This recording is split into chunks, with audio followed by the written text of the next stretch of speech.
wonderful weather. We did not know what to expect, so very dramatic.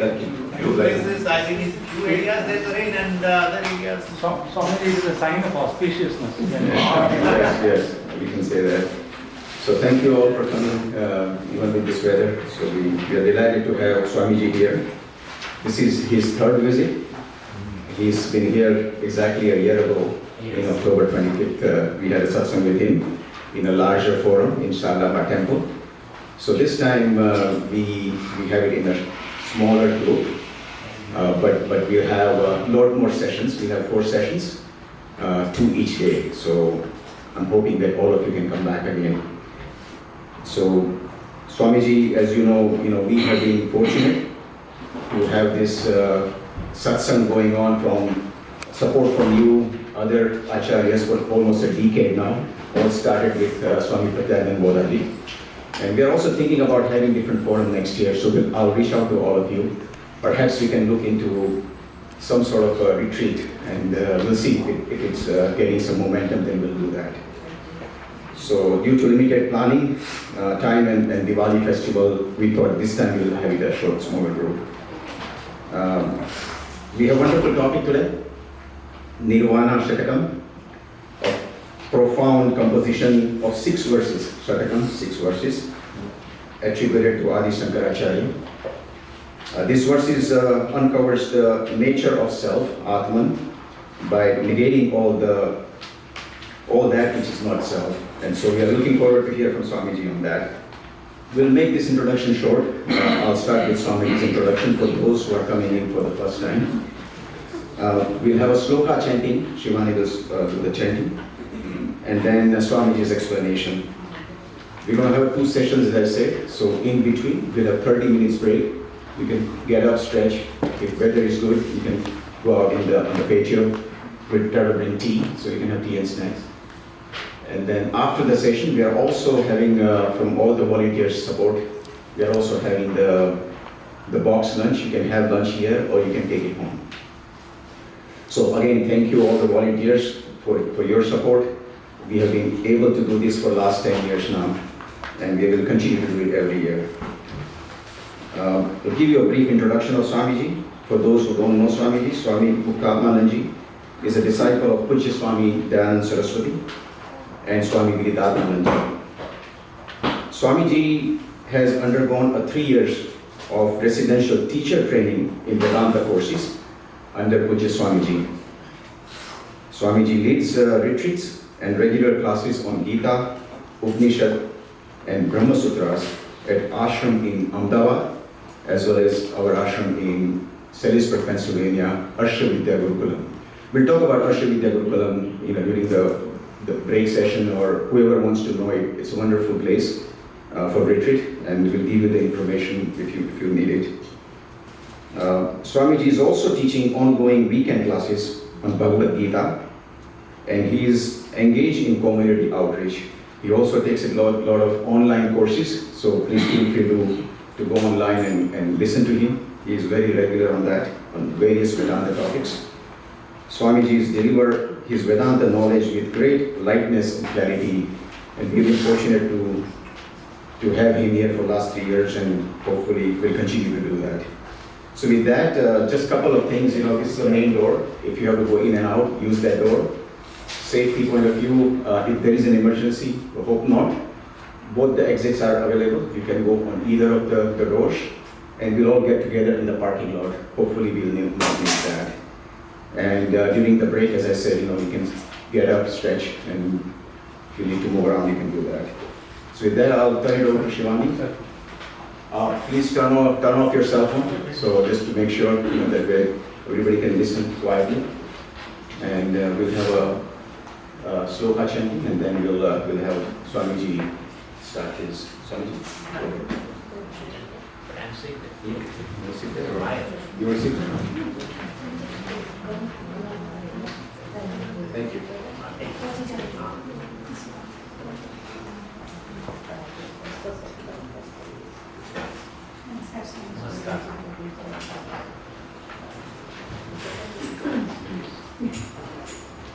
Mano Bodhya Mare Chitta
Chidananda-rupa Śivoham Śivoham. Na me dveṣa rāgo, na me lobha moho, maro naiva me naiva māsarya bhava. Na dharmo na chatko, na kamo na mokṣa. Chidananda-rupa Śivoham Śivoham. Chidananda-rupa Śivoham Śivoham. Na punyam na papam, na saukyam na dukkham, na mantro na tirtham, na veda na yajna. Aham bhojanam naiva bhojam na bhokta. Chidananda-rupa Śivoham Śivoham. Chidananda-rupa Śivoham Śivoham. Na me durga shanka, na me jati veda. Pita naiva me naiva mata na janma. Na bandhur na mitram, guru naiva shishyam. Chidananda-rupa Śivoham Śivoham. Chidananda-rupa Śivoham Śivoham. Aham nirvikalpo nirakara-rupo vibhurvyākya sarvatra sarvendriyanam. Sadhāni samasthaṃ na muktir-nameya. Chidananda-rupa Śivoham Śivoham. Chidananda-rupa Śivoham Śivoham. Chidananda-rupa Śivoham Śivoham.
दर्शनदृश्यमाननगरी तुल्यन्निजान्तर्गतम् पश्यन्नात्मनि मायया बहिर्भूतं यथा निद्रया यः साक्षात् कुरुते प्रबोधसमये स्वात्मानमेवाद्वयं तस्मै श्रीगुरुमूर्तये नमः श्रीदक्षिणामूर्तये बीजस्यान्तरिवाङ्कुरो जगदिदं प्राङ्निर्विकल्पं पुनः मायाकल्पितदेशकालकलना वैचित्रचित्रीकृतं मायावीव विजृम्भयत्यपि महायोगी वयस्वेच्छया तस्मै श्रीगुरुमूर्तये नमः श्रीदक्षिणामूर्तये तस्मै श्रीगुरुमूर्तये नमः श्रीदक्षिणामूर्तये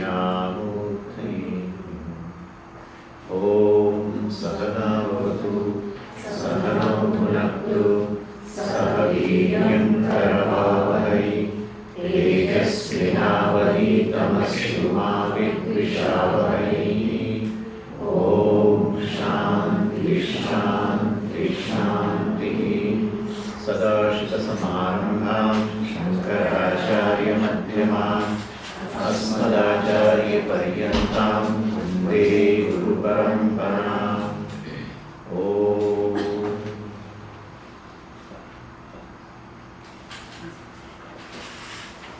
So, welcome to this 2 days retreat on Nirvana Shatkam, which is very popular. It's an essence of entire Vedānta, essence of life, essence of what you are pursuing in your life. It's an amazing thing. Without understanding the words of Nirvana Shatkam, one lives life is almost a meaningless life. You may find certain words very harsh, but I am telling you the truth, and I will prove it also. It's amazing. Vedanta is amazing. One who is exposed to Vedanta will wonder how without Vedanta one can live a life. Really? Because if I say what you are seeking in your life is just yourself, that is Vedanta, then without knowing that one keeps pursuing oneself outside in the world which is non-self, how you are going to accomplish the purpose of life? Could you follow what I am saying? And therefore, one who are exposed to this teaching, exposed to Vedanta, the teaching of the Vedanta, they are definitely very, very fortunate. Very fortunate.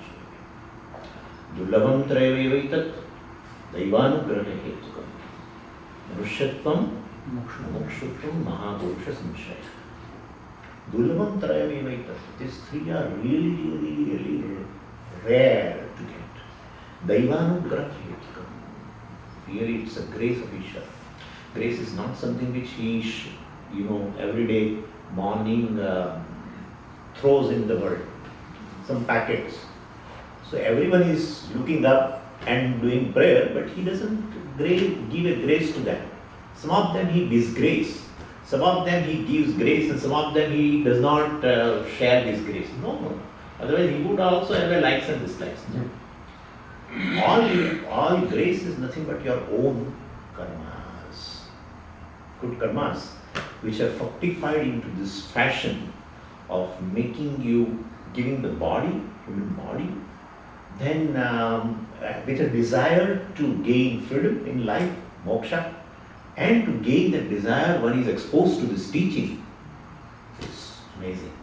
Therefore this dullabam trayavaitat daivanugraha hetukam manushyatvam. To gain a human life, either you go by science, either you go by shastra. Human life is very rare. You can see how many species are there. In a given species, how many subspecies are there. So to gain a human body out of billions of bodies, it's definitely rare. So it's either you go by evolution theory, either you go by shastra. It is certain that to gain a human body is definitely rare.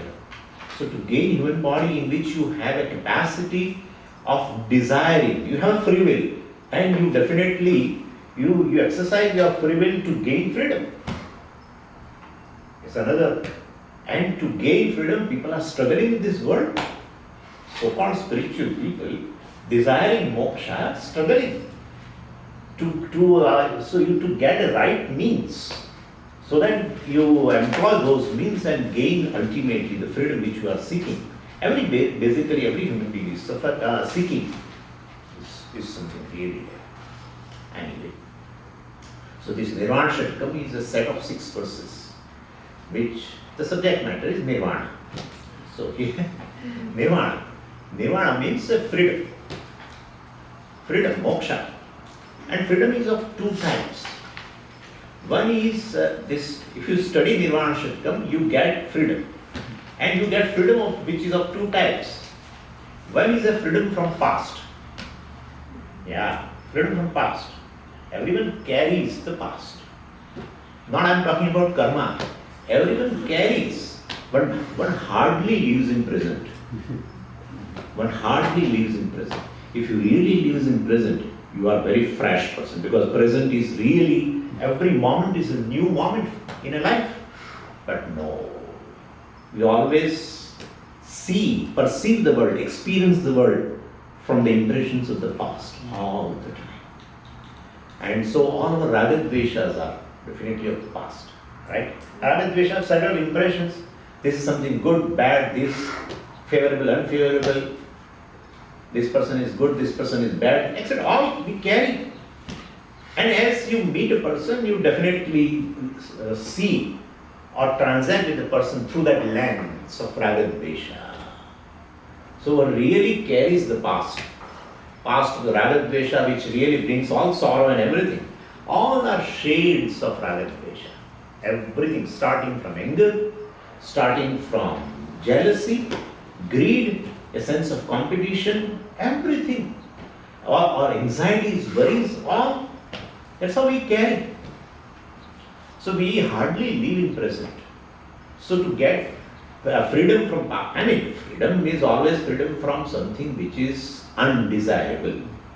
No one wants a freedom from something desirable. Health is desirable.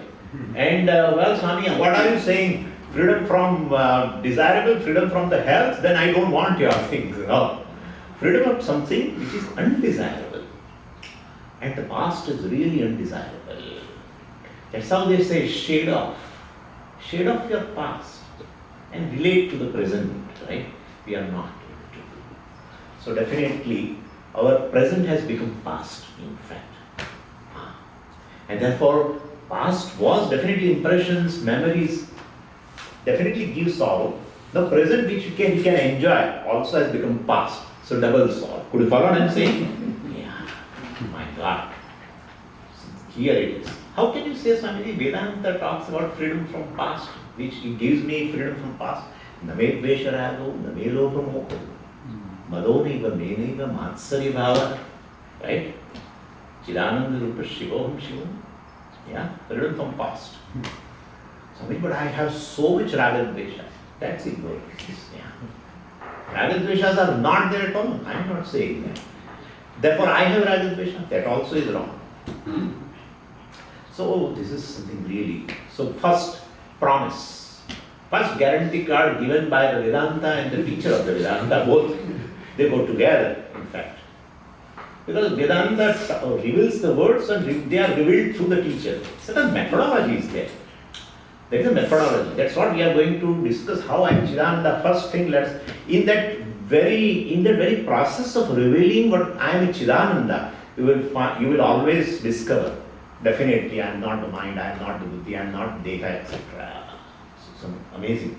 So, in Vedānta that's how the tradition is. A tradition carries a vision and methodology. That's what Śaṅkarācārya is. You know, before Śaṅkarācārya also there was a teaching, but there was just oral tradition. With the Vedānta, with the Śaṅkarācārya, it has came into the form of writing. Okay. Through the bhaya, commentary, etc. Such a Śaṅkarācārya, who is a traditional teacher, who has the vision of the Vedānta, vision of the life, has a method also to impart the knowledge. That's called tradition. That's how Vedānta has been taught in universities also. In our University of Pennsylvania, we have a department where Sanskrit and Vedānta also both are there. Yeah? Where our teacher from University of Pennsylvania in those days used to come to our ashram when Puja Swamiji was there and used to interact also. And in India also you can get a master's degree in a Vedanta and you can do PhD and all that. But these two things are missing: vision, methodology. These two are involved, then it becomes tradition. So that is how it's all academic otherwise. Anyway. So this Śaṅkarācārya has written these 6 verses, a group of 6. Yeah, it's unlike 6-pack, okay? So unlike 6-pack. Yeah. We should get rid of six-pack, and that is dveṣa, rāga, mado, moha, etc. That we'll talk about. But this definitely offers you nirvana. So one first freedom which is offered by the Vedanta is this freedom from past. Second is a freedom from past, present and future. Yeah. So basically everyone takes oneself to be definitely subject to time. Right? Everyone takes oneself to be an individual. Individual means what? A jiva who is born at a given date. Before that, you are there? No, I was not there. Right now I am there. In future, I won't be there. So you take yourself to be subject to time. Once you take yourself to be subject to time, you will take subject to place also. Subject to place means subject to time, and all that means you are limited in time, limited in place, limited in attributes. Certain attributes you have, other attributes you don't have. Right? So limited in time, limited in place, limited in knowledge. All way you take yourself limited individual. And as you look upon, as you see yourself, you always find that you as an individual, you have so many limitations. You are a wanting being. You are a lacking being, except a deep sleep state, or except a moment of joy in which you find yourself that you are no more a wanting being. Because in a moment of joy, no one is desiring anything. In this moment of joy, well, definitely you don't desire anything. If you don't desire anything, therefore you must be seeing yourself as a non-wanting being. So these moments of joy, etc., reveal that you are quite different from what you take otherwise. Right? Why do you take and all that you will be seeing. But you take. So those are the most desirable moments in your life where you don't see yourself as just a limited being, a wanting being, a lacking being, an individual. So and in a moment of joy you don't see that. You see yourself as a full being, whole being, right? And that becomes a standard for you. Once you know your height, you cannot settle for anything less than that. Therefore you again want same moment of joy, again and again, struggle. In a waking state, you keep struggling. And if you compare three states of life, three states of experience, wow, deep sleep state is the most inviting experience, right? Yeah, anywhere we are ready for that. Because in that deep sleep state, you are no more wanting being. You are no more a lacking being. You don't see yourself as an individual. You are very much there, but you don't see that I'm a jiva, etc., subject to time, place, subject to now, I'm limited in knowledge, etc. You don't see. You see yourself without dimension. You are very much there. No one can say I was not there in a deep sleep state. You only said that I only went to bed at 9 o'clock and I only woke up. That means I was very much present, but no individuality. And therefore, these moments of joy in a waking state or a deep sleep state, that's a standard for you to see yourself as a whole being.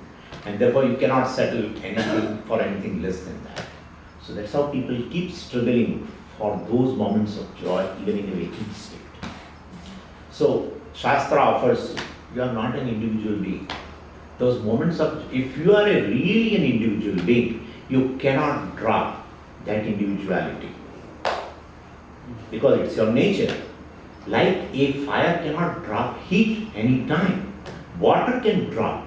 If you made water hot, well, it will drop heat because that's not its nature. But fire can never drop heat. Whether that fire is in Alaska, whether that fire is in the North Pole, or whether fire in India, anywhere in Amazon jungles, forest, anywhere, fire can never drop heat. If you can drop smallness, if you can drop a wanting being from you, in a moment of joy, in a deep sleep state, may not be that individuality, may not be your nature. That could be incidental. Could you follow what I'm saying? That could be incidental. Like the heat in the water is incidental. That's due to some association. And as the association goes away, water automatically comes to its own nature. Yeah. Nature means what? where you stay naturally. That's your nature. Where you stay naturally. Which you like, in fact, which you like. Any given object will be very comfortable with its nature. In a natural state, everyone will be very comfortable. Water is very comfortable when it is cool. Water is not comfortable when it is hot. It wants to give it up. That's how you also want to give it up the sense of individuality. Everyone is trying. That's why everyone wants to become big. Big. If you become big, you want to become bigger. If you become bigger, you want to become still bigger. You have become bigger and bigger, you want to become still bigger. Life of becoming is what? A life to become big. Honestly, I'm telling you. It's just to become big. You think you are small and you want to become big. Big. Big. How much big? How much big? Till you cover everything, I'm telling you. Till you cover everything, you will not be satisfied. No one can deny this. It's a natural quest on my part to become limitless. That could be your nature. And that you discover, that wholeness, limitlessness you discover in a moment of joy. You drop the sense of individuality. For a moment, you drop it. Experientially, wholeness everyone has experienced. Wholeness alone in experience is called Ananda. Yeah. But how can you say, Swamiji, there is a wholeness in that experience of joy? Because you are no more a wanting being. You don't want anything in that moment. That shows you are whole, full. Do you follow what I am saying? Yeah. That's what Chidananda, Ananda. But anyway, we will discover further how I am limitless, etc. So that you will understand it. So this second freedom. Because perhaps that sense of individuality is maybe because I am not knowing myself in a true nature. Right? And therefore, well, it's a question of self-ignorance. So Vedanta gives you the knowledge by which, well, you discover, right? You recognize. You are already that, but you recognize that you are full and complete. And so this is the second guarantee card offered by Vedanta. Two levels of freedom. One is a psychological freedom, okay? Psychological freedom. Freedom from rāga, dveṣa, etc. Rāga, dveṣa means, as I told you, freedom from anger, freedom from fear, everything. Yeah, all issues. Freedom from fear. Several types of fear we have. Several types. Even fear of not being included in a so-called group, social group. So my God. One person complains, Swamiji, they have formed a WhatsApp group and they have not included. So many types of fears we have. Fear of void. The husband and wife, they discuss. Yeah, it's nice, we both are there. But if suppose one of them will not be there, then how other will survive? Fear of void. All fear will be knocked out. I'm telling you. Just knocked out. Just knowing what you are. That's your glory. This is the only place where you will find that somebody is singing your glory. Generally, in the world, people sing their own glories. And if they sing that, if you sing your glories, they will stop you. Stop. Look and listen to my story. Until you say, well, I have some work and therefore I should go. Till then, people continue.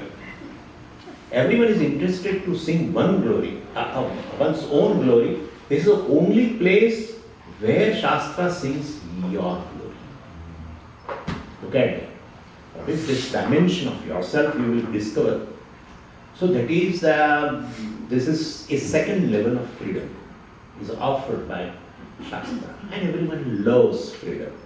Everyone is born with a love of freedom. Yeah. At every stage in a human life, even a child loves freedom, I'm telling you. If a child just gets up and for walking, etc., and the child will take help of a sari of a mother or takes the support of a wall, right? But as it finds that it can walk or stand, it will immediately leave. And a old person who is on crutches because he or she has fell down and has crutches, always constantly asks to the doctor, when will I be free from crutches? So everyone loves freedom. Nobody has taught you that you should love freedom. You are born with this. Therefore, the freedom could be your nature. What you love may be your nature, right? Water loves coolness. Therefore, it must be its nature. So therefore, this freedom, which you love, which is your nature, is of two types: psychological freedom and the freedom from a sense of individuality, which is born of ignorance, self-ignorance, etc. Well, that comes out. So that's called Nirvana. So these 6 verses offer this freedom. Yeah, if you understand it. Fortunately, here Nirvana Shatkam has, it has its own melody also. And that melody is like where you get absorbed.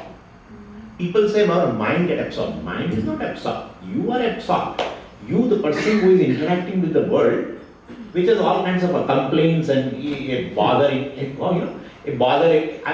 which is who is a botheration for the others. Such a person gets absorption. The best way of absorbing yourself, there are several ways one can get absorbed.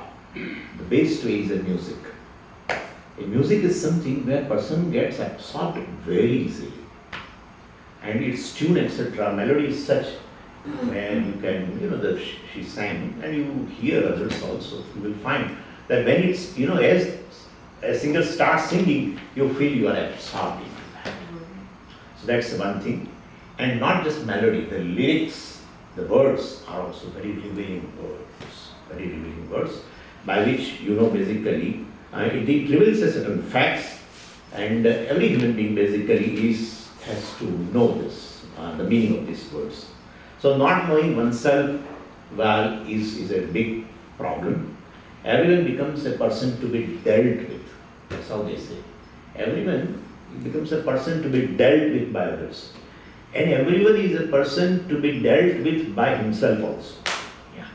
So we are the people, we all are the people, persons, which are to be dealt by others, which is to be dealt by ourselves.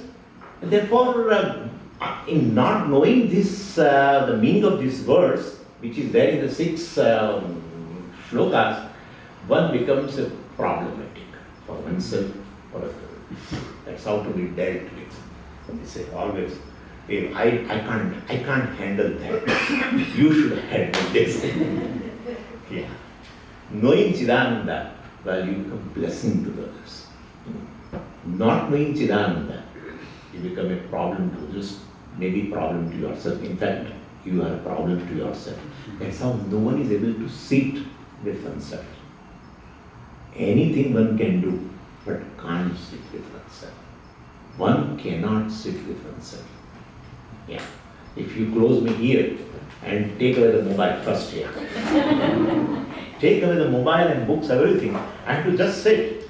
Swami, you basically have taken a sannyasa just to relax. We are giving you relaxation. Okay, we are closing the door. Just sit with yourself. We will not show you any work. Within few minutes, one gets up. Because in my own perception, I am proud. This is a human tragedy. That's how no one is happy with anything in the world. Anything in the world. Any damn thing in the world. Even God comes to you and says, well, I will be with you for 1 week. I am telling you. And he says, I will be there 24 hours. So you will have my darshanam. 24 hours. I am telling you. Within 24 hours, you will say, now I have prepared a room for you. Better you take rest there. Give me some space. Give me some space. We want space from anything. The thing which you desire. And you desire means you want to become one with that. Means you don't want any space. And that desirable thing comes to you. Now you want a space from that desirable thing. That's a human tragedy. Just because in your own perception, you are not a right person. You don't like yourself. That I would feel the failure in life is one is not able to accept oneself. Self non-acceptance is the biggest issue in the world. Self non-acceptance. Only you see a moment of joy where you are free from any limitations, any wanting, any complaint, and that's the moment where you accept yourself. Because you are full self at that moment. Other than that, you see yourself as a lacking being, wanting being, which you don't want. Anyway, so here the 6 verses basically talks about revealing certain words which the meaning of that one should know. And here the arrangement is, in these 6 verses, the last line says what you are. And the first 3 lines basically talks what you are not. Yeah. And therefore, because generally the thing is, suppose if you say, Swamiji, we have come here to know who am I. And I start that who you are not, who I am not. Why should I start like that? You should directly tell Swami that who am I? You should not tell. Like this is a table, suppose. And you ask Swamiji, what is table? Define. I say table is not microphone, table is not Muktatmananda, table is not this, table is not this. He said, this fellow is a crazy guy.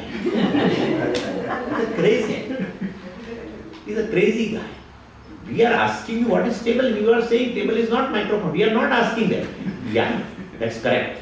But if you have mistaken table as something else other than what it really is, then I have to negate it first.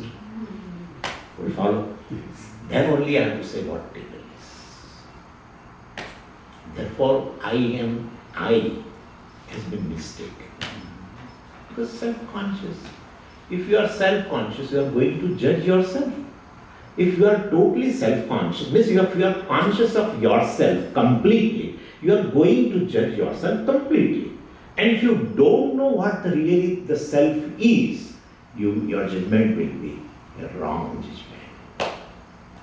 So if you are already, because somebody say, there are talks on who am I. That fellow, the friend said, well, I am going to listen to a Swami who is going to talk about who am I. He said, you are fool, you should not go, you don't know who you are yourself. If you don't know yourself, better ask your wife or she will tell you who you are. You need not go for to know who am I. But yes, if I is mistaken for something else, and which creates all issues, then definitely you should get rid of what you are not. So first 3 lines in every verse here in 6 verses negates what you are not. And the 4th line definitely again repeats Chidananda Rupa Śivoham Śivoham. So this is the background of this. Now here only 2 words are very important. You see here in this verse. One is a naham and one is aham. You see, mano buddhi ahankara chittani naham. Right? So na aham. And the 4th line says Chidananda Rupa Śivoham aham. So there is a aham and there is a na aham. 2 words are most important.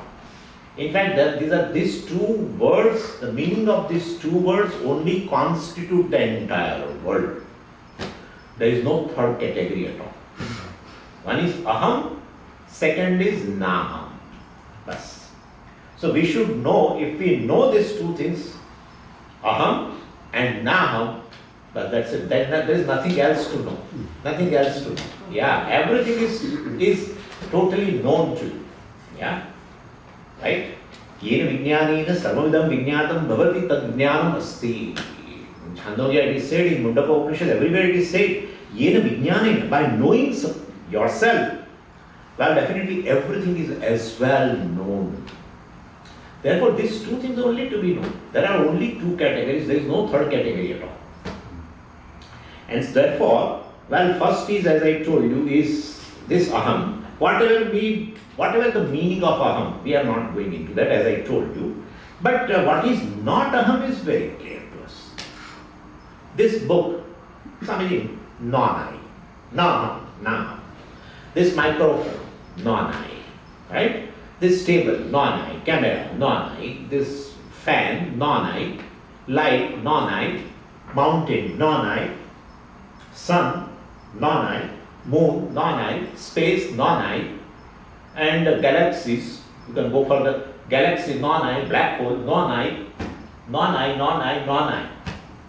And therefore, whatever you know, object of knowledge, which is non-I, and what is not known. I utter few words, there are millions of things. So whatever is not known also is object of knowledge, but it is known as an unknown. And certain things are known. Certain things I know as a known, certain things I know as a unknown. So whatever I is something which is knower, we'll see that. So there are two things, aham and naham. In fact, whatever you know as object of knowledge, other than what you know about I, is all non-I. Whatever is object of knowledge, other than whatever you know about yourself, is all non-I. So Swamiji, you are not right.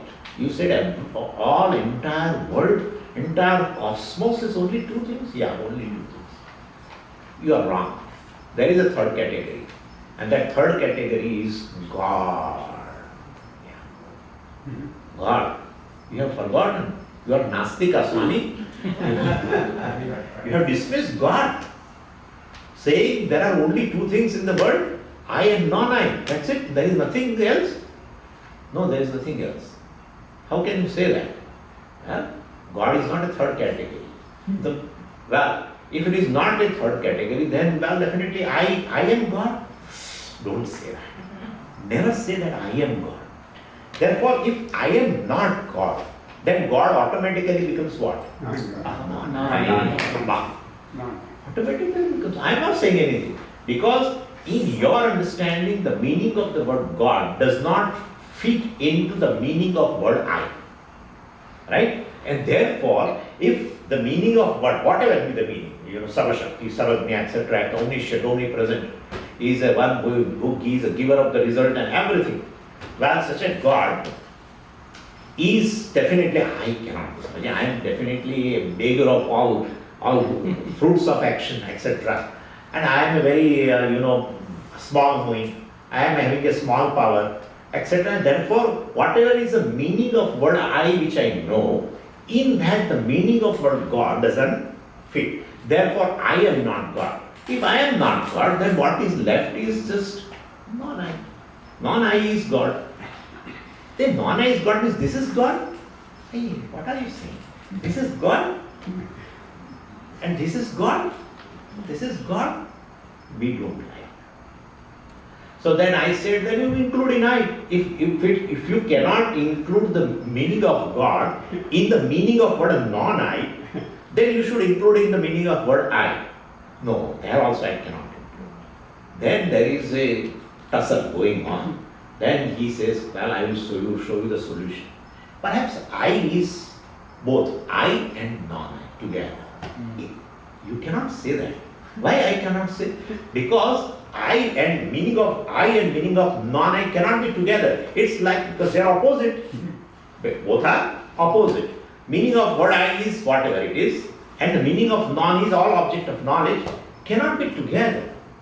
What is knower, I, and what is object of knowledge can never be one.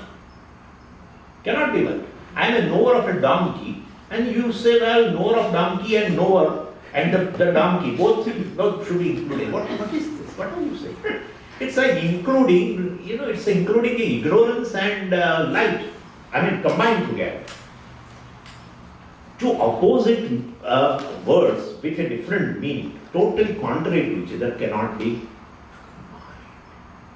Then if you say God, the meaning of word God is I, meaning of the word I plus meaning of word non-I, then definitely I have to say one thing, that perhaps the word, meaning of the word God is such by which Ādi transcends both I and non-I. meaning of word I and meaning of word non-I. Swamiji, what you said we did not follow. I'll give you an example, you immediately follow. What is the meaning of word a ring? Oh, we can show you there is a ring. What is the meaning of word chain? We can show you this. So can you add meaning of word chain and meaning of word ring? No. They are two different objects. Meaning is object, and for which you use a word. Ring, R-I-N-G, and chain, C-H-A-I-N. You use a word and corresponding there will be object. So meaning of the word ring and meaning of word chain cannot be together. But I say there is something which is really speaking, which can include the meaning of both, and that is gold. Can you deny it? No. The meaning of word gold, G-O-L-D, includes the meaning of both. Could you follow what I am saying? Therefore, the gold is something, really speaking, transcends both. Gold is gold. Am I right? Gold is gold. Ring is also gold. Chain also is gold. But gold need not be ring and chain. Gold can be gold.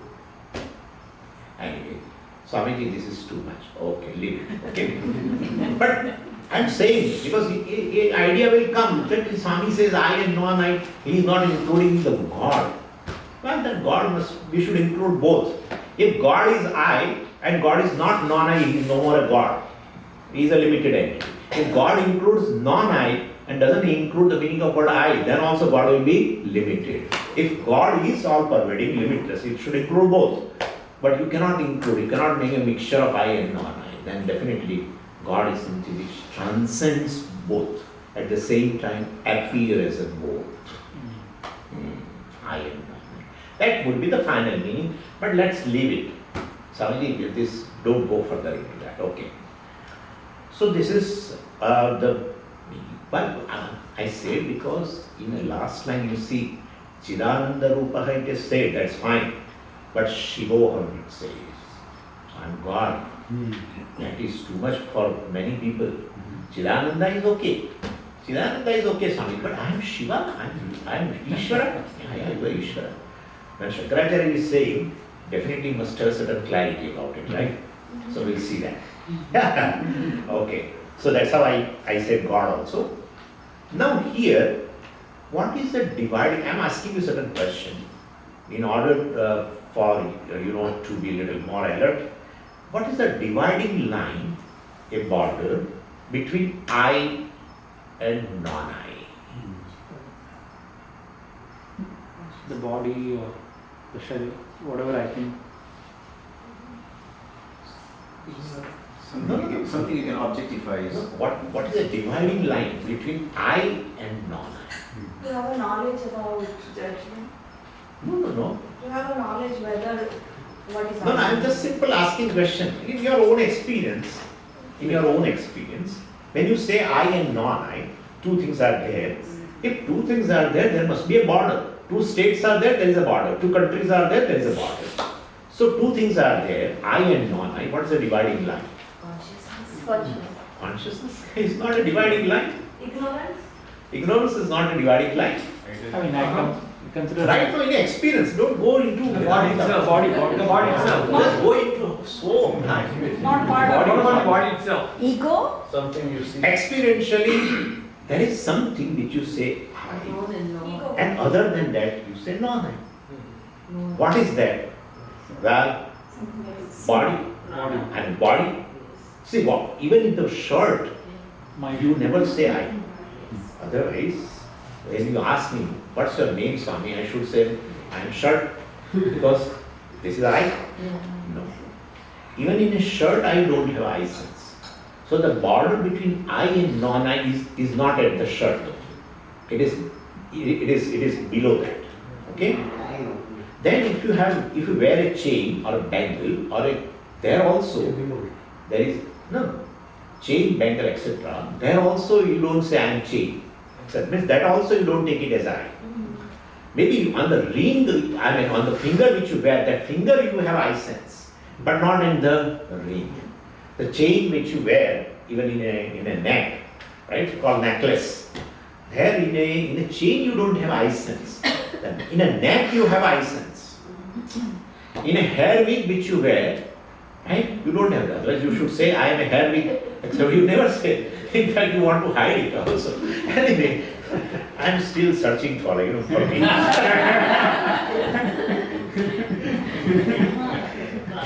So in a hair wig also, you don't have eye sense.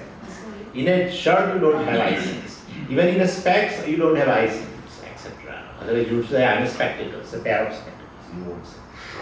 Therefore, it shows there are many things on the body. Many things on the body, 24 hours, 365 days, but still you don't have an eye sense in that. But below that, whatever the anatomy, physical body, that is you have an eye sense. Other than this body and whatever the body has, other than that, everything is non-I. Am I right? So it is like in the entire world, I am scooping out. Like that's ice cream you scoop out. This you scoop out. And you say this is I. Everything is non-I. So the body and whatever the body has, I have eyes.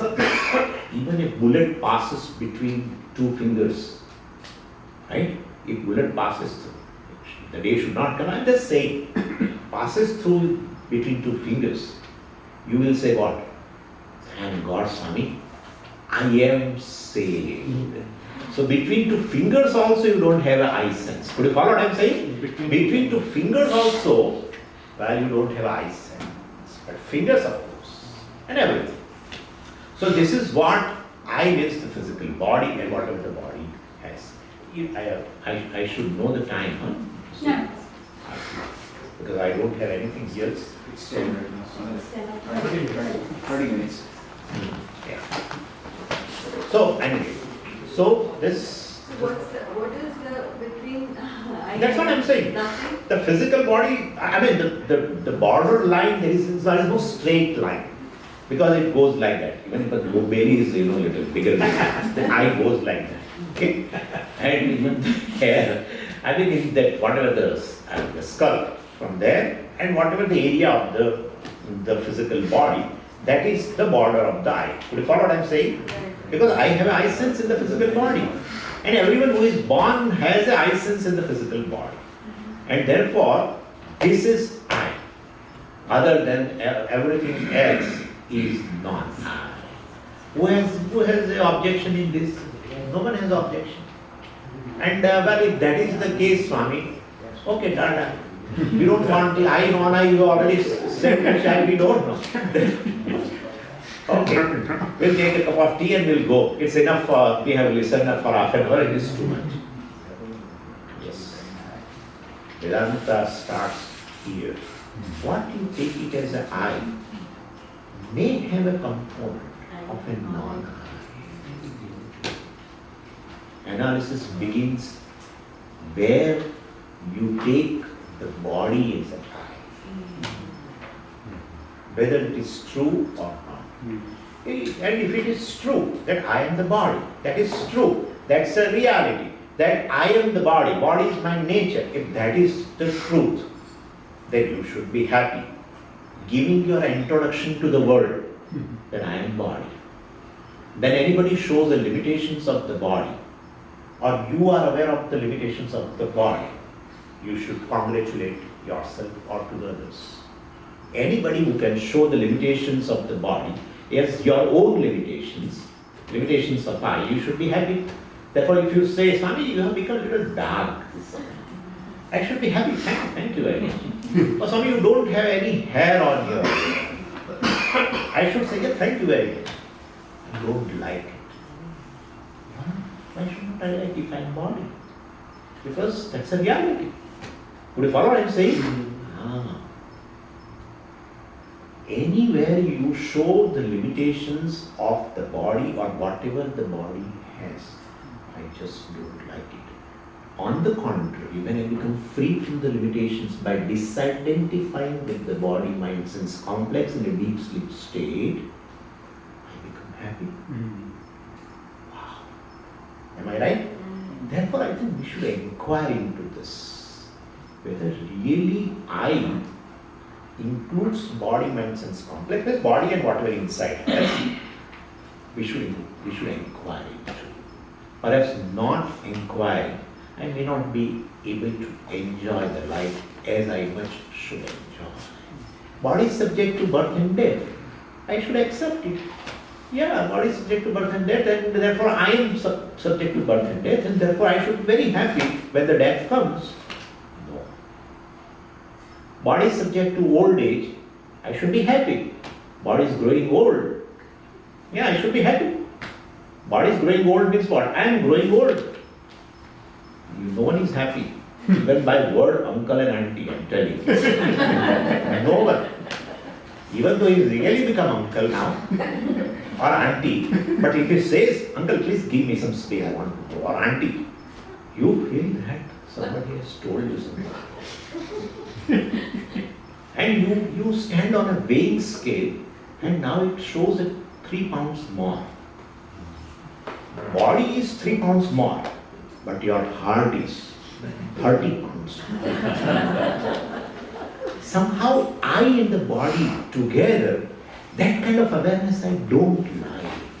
That kind of awareness, as if I want to get rid of the sense of that I am the body. And every day you do get rid of. And that's the most inviting experience for the entire humanity. Deep sleep state. Where you know in your awareness, you are no more the body. Therefore, we should inquire here. This is fine. I am body, I am knower, everything is object of knowledge, is non-I, fine. No problem. But why Vedanta inquires further? Because there is some mistake committed against your own real nature. Could you follow? Which has been negated in the first 3 lines of every verse. Mistakenly you have taken non-I as an I. Now let's begin this inquiry. I have some time and then we'll continue the next also. So as I told you, I means a subject. I'm introducing another word now. I, the subject. Please pay attention. We are going up to Chidananda. So I, the subject, and everything is an object of knowledge, which we generally denote as a this, etc. Right? 2 categories are there. 2 boxes are there. One is labeled I, other is non-I or this, object, subject. And you see in the world, well, I, the subject, is one. Objects of knowledge are many.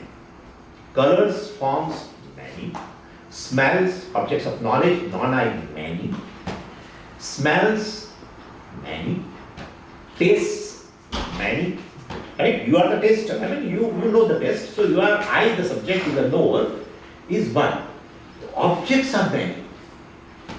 Tastes are many. The forms of touch, many. Heat, cold, etc., soft, many.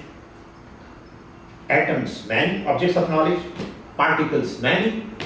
Cells, many. Right? Everything, many. So non-I seems to be many.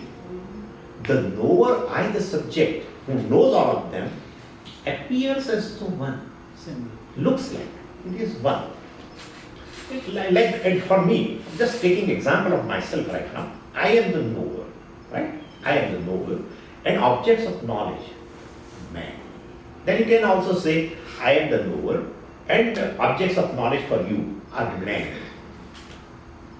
In all fields of knowledge, either in biology, biochemistry, chemistry, everywhere, whatever you know is many. The you, the knower, is one. Therefore, I, the knower, is one, and objects of knowledge, this non-I, are many. If I say that, you say this Swami is again crazy. Because in this hall itself, there are many eyes, right? Many subjects. You can say, Swami, you are seeing me, therefore you are subject, and I am object of knowledge. And well, I am seeing you, you can say, therefore I am subject, you are object of knowledge. And therefore there are many eyes, many subjects. Objects of knowledge are many, that is fine. But even subjects also, the knowers also are many. Am I making sense? Then I as a Vedantin ask, when you say I see you, Swami, and therefore I am the subject, you are the object of knowledge, and you see me, therefore, well, you are subject and I am object of knowledge. When you are seeing me, you are seeing what? Physical body. Yes. And when I am seeing you, I am seeing what? Physical body. Therefore, well, when you are seeing each other's physical body, we say two eyes, two subjects. That shows you are adding physical body into the I subject. Clear? You say there are 40 subjects here, Swamiji. 40 eyes are there. You are counting 40 bodies. Please understand. Yeah, why not? Why not? That's true. That I, the subject, is physical body. What are inside, of course. And everything else, object of knowledge, is clear. As far as other than physical body is concerned, no one has a confusion of taking object as a subject.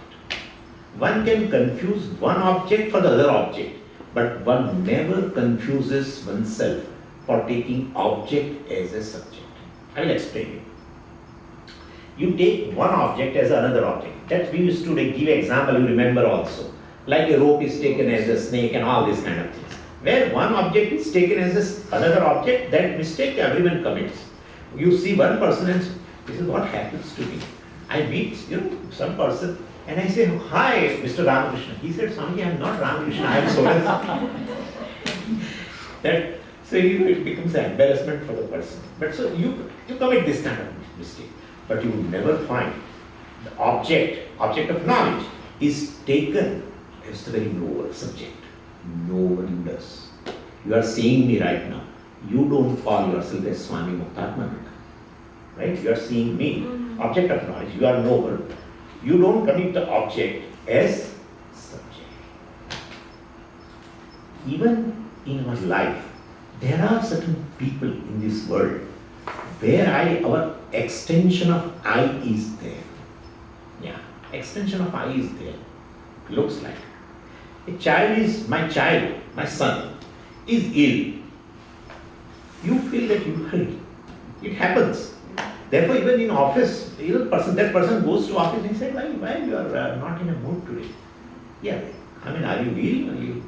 No, my son is ill. Yeah. So it looks like that, the extension of subject is there, looks like. If that is the case, then the age of your son should be your age. You should say, I am 3-year-old. Are you saying no?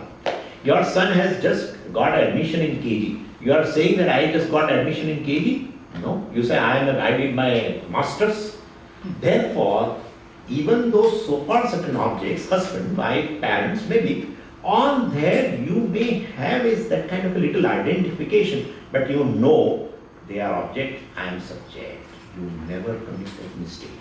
Otherwise, son is hungry, you should say, I am hungry. No, doesn't happen. And therefore, you never tell to your friend that, I just got admission in a KG, in a kindergarten, etc. You never say. You say, I have gone for my son's admission. You may say. Could you follow? So they are known, even though we have certain attachment by which we say there is an extension of I. Still, you know them as an object. You don't take your child as yourself. That's for sure. Don't take your wife as yourself. Never. Agree. So far as other than physical body is concerned, even though there is a closed circle, even though looks like I extension of subject is there, yet you never commit the mistake of taking object as the subject. But so far as this is concerned, you are pretty sure I am this. Now I ask you a question. Who are you? Who am I? Let's say. Who am I? So you start, anybody starts how in this world? Swamiji, my name is so and so. You begin like that. If you ask me, Swami, who are you? Well, I say, I am Swami Muktatmananda. That is where it starts.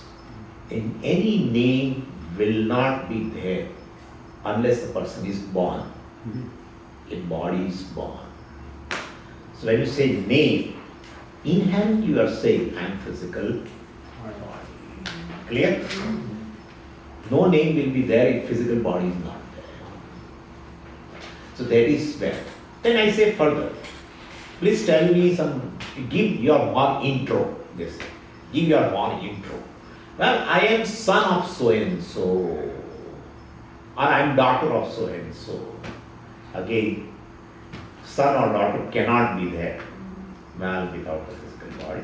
And of course, that is related also. To your parents, you are son or daughter.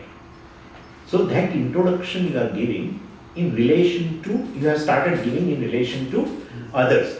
But your main introduction, your physical body continues. Then you will say, Swamiji, not just I am son or daughter of so and so.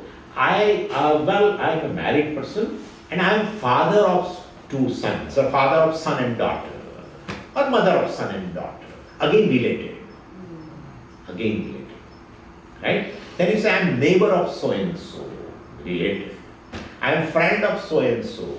Related. I am employee of so and so. Related. Uncle of so and so. Related. I am employer of so and so company. Related. All related. So you are giving all your introductions related to the world. And therefore, if I ask you that I am really not interested in related to others, I am not interested in your introduction which is relative. No. Related to yourself, who are you? Just related to yourself, unrelated to everyone else. Who are you? Well, simple, Swami. Unrelated to myself, I am physical body.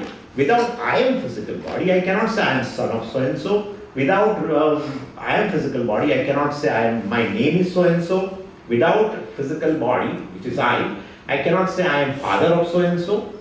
And therefore, all my related introductions which I gave, well, if you ask me without relating to them, what's your introduction? Well, I am physical body, unrelated to everything, just related to myself.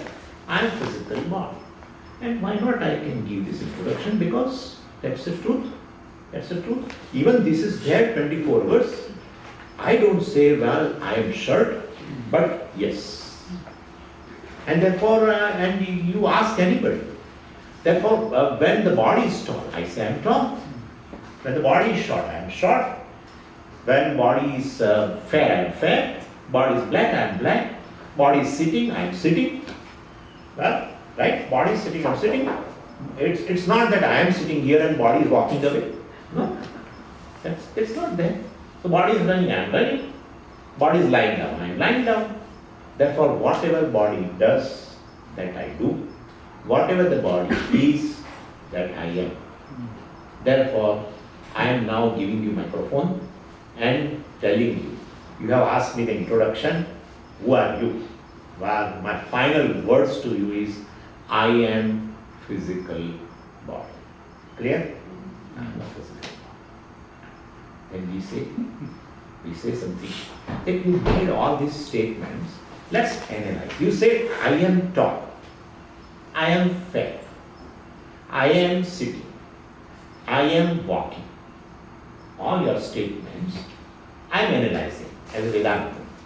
Let's start. You said, I am tall. When you say, I am tall, is it not that the body is tall? Yeah. Yeah, its body is tall. If the body is tall and you don't know that the body is tall, will you make a statement, I am tall? No. No. Body is tall, but you don't know that the body is tall. Will you make a statement, or can you give a statement that I am tall? No. When the body is sitting and you know that the body is sitting, If body sitting is not known to you, will you say, I am sitting? No. Try. Body is sitting, but you don't know that the body is sitting. You cannot make a statement. Body is fair. That's how people say all the time they go to the mirror. Keep checking also of the particular cream they are applying, whether it has made a change or not in a complexion. Am I right or wrong? Now I am more fair, more dark, copper tone. Sometimes we call here something copper tone. Copper tone. Sitting on a beach in the sunlight. And then they go and check also whether how much it has become copper tone. You get that? So my point is, you know that the body is copper tone, body is fair, etc. And then you say, I am copper tone. Unless the body is an object of knowledge for you, can you make any such statement or not? Am I right? Suppose a tree in your backyard, there is a big tree, a tall tree. Tall tree. You see the tall tree. And so you say the tree is tall. Because it's an object of knowledge for you. You are seeing it. Therefore you are saying the tree is tall. Same way you know that the body is tall. You should say what? That this body is tall. Instead you say what? I the knower is tall. If that you can say, then seeing a tall tree also you should say I am tall. Seeing a tall tree which is object of knowledge, you should say what? I am tall, the knower. No, we cannot tell that. It's different from me. Then this is also object of knowledge. Where you say the body is tall, you know very well the body is tall. Then why are you making the statement I am tall? But I don't know. I don't know. And that's a better answer. I don't know. There is ignorance of that. Yeah. And then there is ignorance, then immediately you feel, oh, I am ignorant. No one should feel guilty about ignorance because you are not born with it. Nobody goes to any university to acquire ignorance. You are born with ignorance. And therefore, ultimately, there is an ignorance. And because of that, which is an object of knowledge, you take it as a very subject. All your statement about yourself in reference to the body, you can only make if the body is object of knowledge. You cannot make otherwise. Anything you say, starting whole autobiography of 500 pages, my God, 500 pages, you keep talking about yourself. When I was born in so and so in 1956, you start. I'm body, right? Whole thing. Then I met so and so people and I did this and I all. If body is totally unknown to you, the attributes of the body is unknown to you, you cannot make a mistake. I am tall, etc. anything. And therefore, this is a object of knowledge, I know, don't know. Further. Now this body is an object of knowledge for you. Means you can tell about this body 10 sentences, right? You can write about Swami, how does Swami look and this and that and etc. You can write. So it's an object of knowledge for you, this body. This body is object of knowledge for you. And this body is object of knowledge for me. What you know about this physical body, that I know. What you don't know about this physical body, that I know. Yeah. What you don't know about this physical body, that also I know. That's how people apply for a leave. Telling to a boss, I have back pain. He's not able to see where is the back pain. Could you follow what I'm saying? Yeah. You know very well where is the back pain. You may not be there. Wife has just told you that you come early because you want to go for a movie. That's it. Yeah. And the boss is not giving. What he knows about me, physical body, that also I know. And over and above what he doesn't know about this physical body, that also I know. Intimate object of knowledge. Intimate. That is how more it is, since it is it's an intimate object of knowledge, you are able to write lot of sentences, not 10. You may be write about 10 sentences about my body, but I may be able to write 500 pages book. What changes in the body it has occurred, etc. Or the person wants to, play basketball, and he sees that his height is not, generally basketball players are very tall. Therefore, he wants to increase his height. There are things available, certain exercises and certain type of diet and all that. And he measures all the time. He goes to the wall and measures whether I have increased or not. Object of knowledge or a knower? Please tell me. Is object of knowledge body or it's object of knowledge or a knower? Please tell me. Object of knowledge. Very clearly. So this is called subject-object error. The object of knowledge can never be a knower. We know this. Knower and object of knowledge can never be one. A knower of a microphone can never be microphone. Right? When attributes of object basically lies in the object itself. The restlessness of a monkey lies in monkey. You know restless monkey, you see restless monkey and you enjoy in fact. You become free from restlessness. Seeing a restless monkey, your restlessness can go away. It's object of knowledge. But seeing a restless monkey, if you say, I am restless, it's gone. You follow what I'm saying? Seeing a restless monkey, if you say, I am restless, well, doesn't make any sense. Unless you are already restless. Sometimes you are already restless, and therefore you say, I am restless. That's a different thing. So attributes of the object lie in a object itself. If the attributes of the object are confined to the object and you never impose upon the subject, then you are called objective. If the attributes of the object you superimpose on subject, you are called subject. We always tell to the people, oh, you should be more objective, You should be more objective. You should not come under the sway of the situation and all that. Means whatever is there, you are identifying with that, taking that as yourself, and then all issues arise. So we all are so wise people to tell like that. To every other we advise, oh, you should be more objective. Attributes of the object lies in an object, and if they are confined to the object in your perception, in your mind, you are objective, otherwise not. So if it is true with respect to the objects in the world, well, it is true with the body also.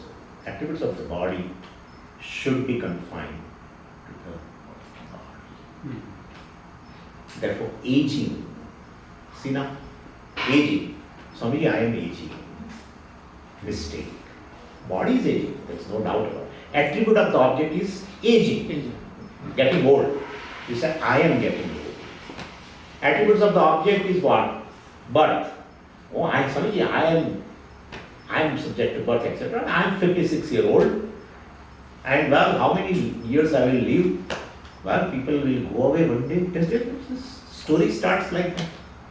I am subject to death. Dhanani bhumo pashavasya goshte. Yesterday I was saying, it's very interesting.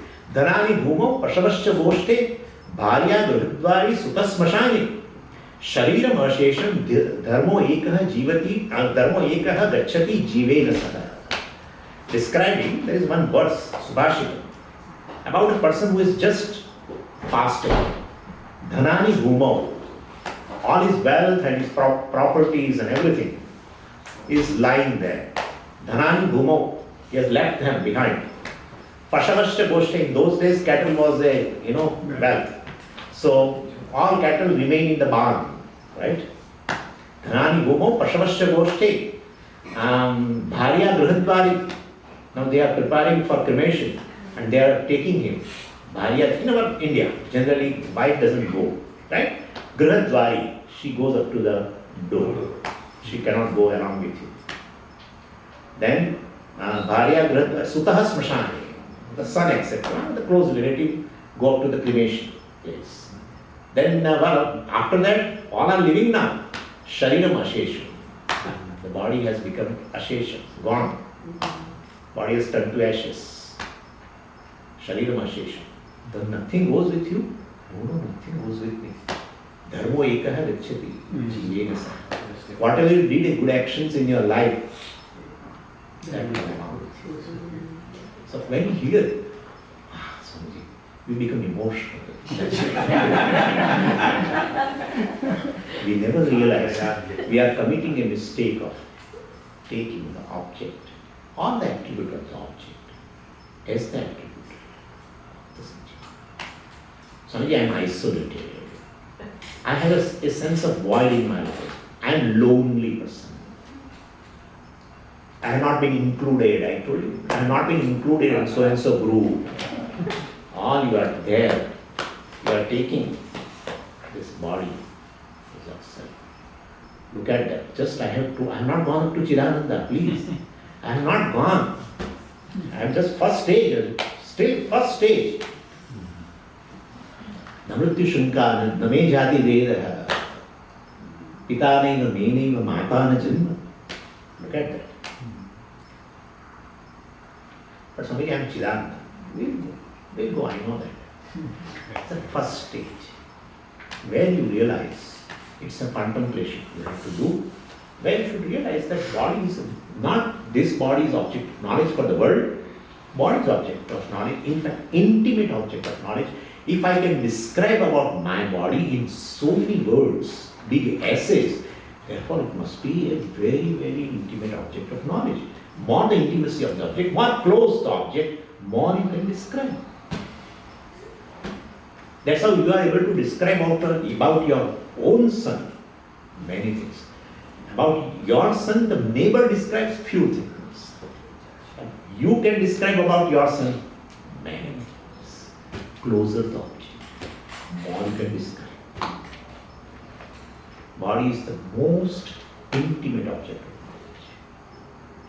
It's a small nuance of people, one hair they become grey and they feel it's like a suicide. They want to commit a suicide.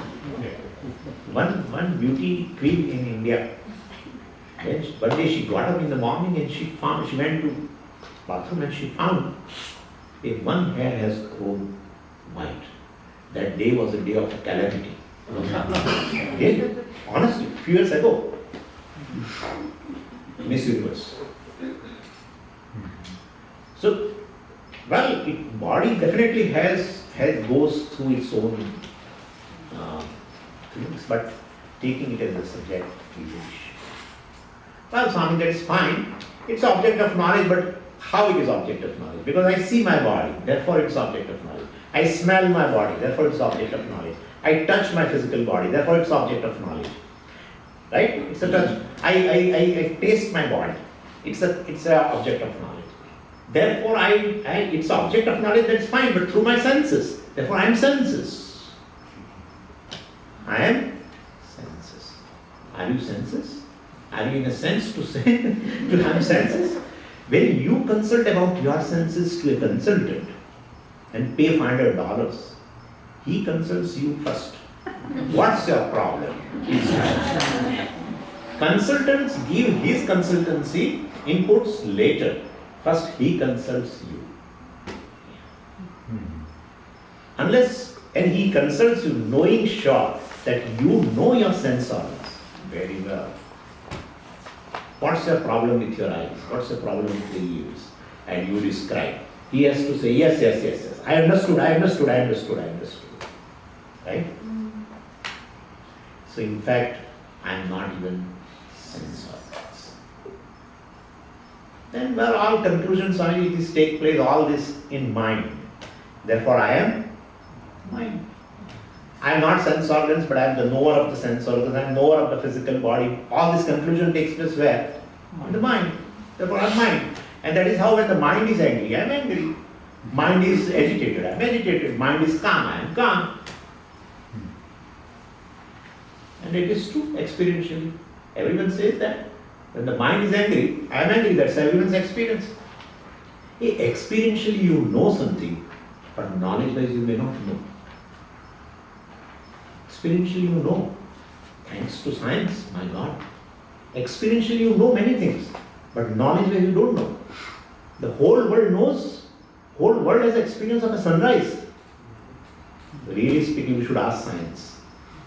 Knowledge-wise, there is no sunrise. Experientially, you see that there is a blue sky. Who says no? Right? Blue sky, blue ocean, twinkle stars, bright moon. All experience bright moon. Swamiji, there was Sharad Purnima, it has gone just a few days ago. Oh, Swamiji, it was a bright moon. Here, there is no bright moon. There is no bright moon. How can you say, Swami? Go and ask science. Therefore, experientially you know something. Majority, Swamiji, all says mind is angry means I am angry. Everyone says, correct. Reality does not go by majority. Reality never goes by majority. Once upon a time there was a person everyone was saying this earth, this solar system, etc. Or the universe in those days is a geocentric. Means earth is in the center and everything is moving around. One person in the world, only one person, came out and said, it's not true. Earth is moving around the sun. It's a heliocentric, not geocentric. So reality never goes by majority. Right? So experientially you know, knowledge-wise you may not know. So that is Vedānta. We'll meet after tea. Om Purnamidam Purnamidam Purnat Purnamudachyate Purnasya Purnamadaya Purnamevavashishyate. Om Shanti Shanti Shanti. Hari Om Shri Gurubhyo Namaha. Hari Om. We'll take about 20-25 minutes break. Yeah.